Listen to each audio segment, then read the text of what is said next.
The last few movies that we've done have sort of sat in the coming of age genre a little bit, and I think it's good to vary things every now and then. We shouldn't just pick on one genre here. That's not what we're about. Equal roasting for all. So we're actually gonna do a movie today that's I mean, it's an adaptation of a story by Joe Nesbo. The book did really well. It was a bestseller. Personally, it's not even my favorite book of his. If you want to read a good book, I recommend Phantom. I thought I wasn't doing recommendations. If you like murder mystery stories, he's a good writer for that. Unfortunately, his protagonist in a lot of his books is named Harry Hole. His editor could have really helped him with that, I think, but structurally, the books are good. What surprised me was that this has quite the team behind it. Martin Scorsese was an executive producer. Michael Fassbender starred in it. We've got Rebecca Ferguson, Charlotte Gainsbourg, and yet it got a 5.1 on IMDb. It's sitting right there in that nice little middle window where we could perhaps get through the whole thing, but still walk away thinking there might have been ways that they could improve particular scenes. It's a shame because had this been done well, we might have gotten a Phantom movie. What did it do at the box office? $43.1 million at the box office on a budget of 35. Yikes, it didn't make 10 million. I think we should just give this a go. Did you guys see the streaker on Super Bowl Sunday who made over $250,000 by betting on a prop bet that there would be a streaker? This is what I've heard sort of floating around the interwebs. If so, that man's a genius. Mom! Uncle Jonas is here! Oh man, interesting acting. After the Germans surrendered, when did our king return to Norway from exile? It feels a bit like he's just something of a domineering presence. They feel very timid, very meek, very hunched. August of... God damn. This is his way of escaping, making a snowman. Going to tell your wife that he's your son, and then she can tell the rest of your family. Then you never see me again. The ego, that man. See, right here. Having just said what she said, that she's going to reveal him to his family, why she would then chase him down, expecting him to stop, feels like a contrary action to her previous statement. It's like she either didn't foresee that he would decide to just potentially run away, which, based on his interaction, I can't imagine she wouldn't have considered as a possibility. So why she's now like going, no, don't go. It's like, come on. Having said what you just said, you should have considered that saying that out loud would have prompted something like this occurring. Yeah, you see, this is... So she's going from being timid to standing up to the abusive man to trying to prevent him from leaving to now this, like, introverted, spacey, somewhat psychologically tormented person in the span of 4 scenes. I mean, I guess him leaving might have prompted this psychological break, but it doesn't feel gradual enough to be immediately apparent to the audience. That was a green screen. Gonna cut to Harry Hole now. So Harry's an alcoholic. The movies that start with the protagonist waking up I've always found really uninspired. Like, it's so easy to just not have them doing something and then have us meet them as they're waking up and interacting with the world. I think you lose the potential to have a really cool moment. Wow, I'm sure he definitely had hypothermia. Val Kilmer was in this. I totally forgot. Yeah, they had a pretty, like, intense cast. And J.K. Simmons. He's looking rough. His front door's open. What could this mean? I bet it's a misdirect and it's actually someone he knows. His apartment's pretty cool, though. He matches the cabinets.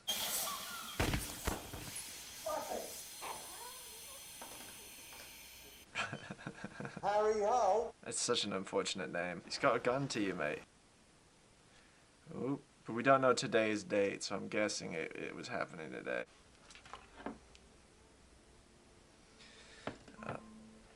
There's the love interest. It's not bad visual imagery. There's an invisible barrier between them that is unspoken. Interesting plot point here. Oh, he set up the chair. He knew his boss is going to come talk to him. I need a case to work on. An addict who deals with his alcoholism by going through work. Pretty unoriginal. I mean, it's again, it's about execution of the traditional formats. If it's done well. Yeah, that's creepy. Oh no, he's in the next car. Yep. A lot of absent parents in this. Don't text and drive. That's not safe. Oh, don't even stop to reply. Yeah. Also, why would you do that on the main road? That's not allowed. She was hinting at a snowman there. We caught those words. And the car is there. I told you I had to leave by 8. If you were really in that desperate of a hurry, I don't know quite why you would look back through the window, though. There's gonna be nobody there. It's just the snowman.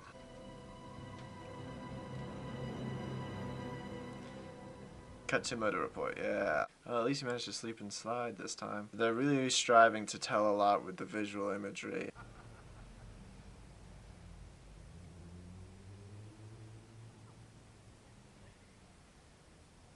That's subtle. You see what he did there? He looked up so that she would look up, and then he looked at her stuff just to try and gather information about her. Actually, they put me in your office. Nice. Just rubbing it in, huh? Okay. Bye. See, what was the point of that? Just like meeting the new characters? It's more helpful when you move the story along and it's not necessarily exposition. Missing persons. Yeah, it's a woman. The call just came in. Don't feel like we needed this shot in the car. Right. Would you like to walk me through what happened? Jesus, this technology's a bit dated. Parker! Parker! How long has she been missing? She said she was going to visit a friend and she never came back. She'd been to see a pregnancy doctor. Well, that's great news, Frederick. Well, she is missing. We haven't shared a bed in 3 years. Oh no, that's not good. So all of Val Kilmer's lines are actually dubbed throughout this film because he was dealing with cancer and his tongue was still swollen. It was interesting because in the last scene, in the first scene that we saw of Val Kilmer, every time he had a line of dialogue, the camera was sitting on the other guy speaking. Or the camera was sitting on the other guy reacting to Val Kilmer's lines. We rarely saw him speaking on camera. That must have been a reason why. Ah. In terms of clues, that feels pretty poignant. What a breadcrumb. She'll show up. She's having an affair. She left her coat and a handbag in the house and the front door's open. Even if you're having an affair, you do not leave your child like that. Talk to the husband. He's off his game. It's not like revolutionary insight. Talk to the husband. Pretty logical conclusion to arrive at. If he's supposed to be experienced, we kind of want to see him making decisions or coming to conclusions that would reflect his number of years as a detective. It gets worse. Rafto just arrived. Perfect. A drunk and a half wet. Bit overly expository. Disappeared the 8th of November. The day she went missing, it was snowing. Now about to Becca. The night she disappeared. Snowy. I think it's the falling snow that sets the killer off. That's a pretty big jump to make, though, especially in Norway. 9th Vetmerson, he's a doctor. 10th, Do you have any idea why your wife went to see him? No.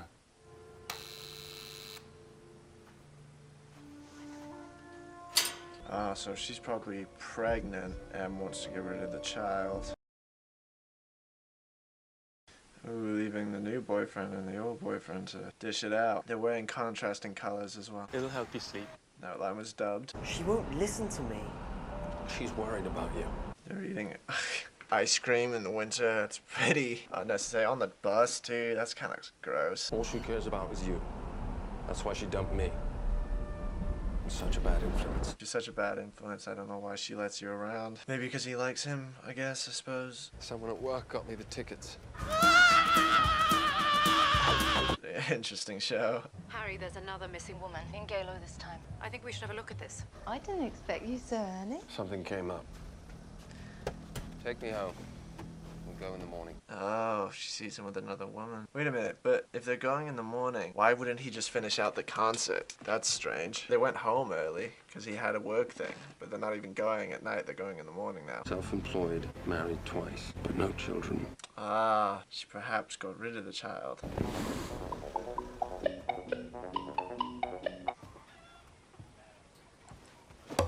It would have been a nicer edit if it tied all those shots together with the music playing. She's still wearing the headphones. You should still have the music playing. Is it just you and your husband, or do you have any children? No, it's just us. Oh, that was suspicious. Calling the police, telling them I'm missing? You think that's funny? This is some weird logic where it's like, why would you look down at it? Sorry we're back, Mrs. Otterson. I'm Anna Peterson.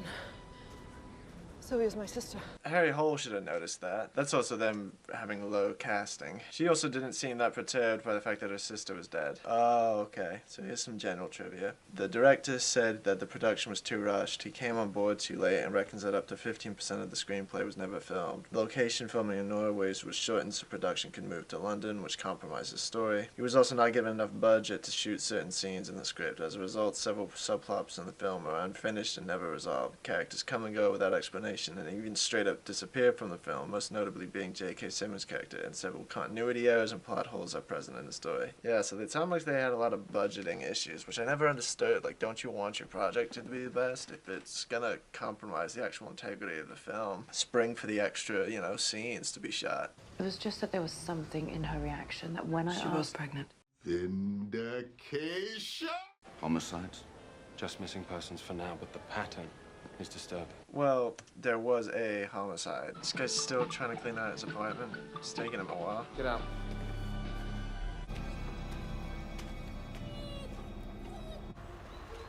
Hey! Oh, that was the killer. That was weird. He wasn't gonna ask him to take off his mask. I feel like a detective would want to know for sure. How did you know Sylvia Otterson was pregnant? You'd have it. Listen, you had Becca had an appointment with the same doctor. I mean, that seemed pretty obvious even from the time that she walked into the house. No, I'm bound by patient confidentiality. She's dead.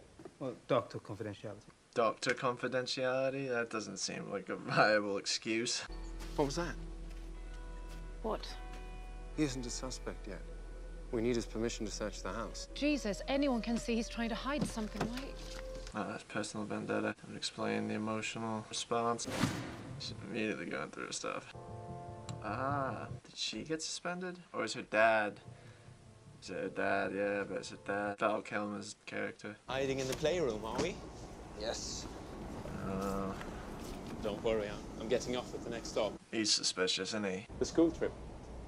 Weren't you supposed to...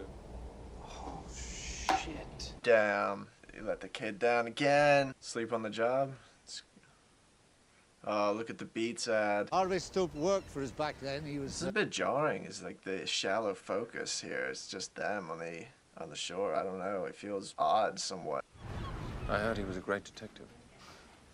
He was a suicidal maniac. He had this cabin up on the coast. Dang, it's not exactly convenient getting to that cabin, is it?